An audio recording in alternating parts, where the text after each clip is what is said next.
کا لفظ ہے بے چراغ گلیاں. بے چراغ جس میں دیا نہ ہو, روشنی نہ ہو, لالٹین کی روشنی نہ ہو, کسی بھی قسم کی روشنی نہ ہو, بلکہ گھپ اندھیرا ہو. اندھیرے کے سایوں نے اس کو اپنے پروں میں ایسے لیے رکھا ہو کہ اپنا کوئی چیز نظر نہ آتی ہو, کہیں بھی کوئی امید کی کرن نہ ہو.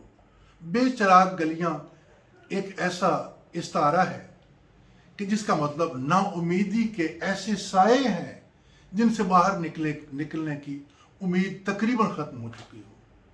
تو ناصر کاظمی اسی لفظ کو, اسی ترکیب کو اپنے ایک شعر میں بڑی خوبصورتی کے ساتھ پیش کرتے ہیں کہ شہر کی بے چراغ گلیوں میں زندگی تجھ کو ڈھونڈتی ہے ابھی.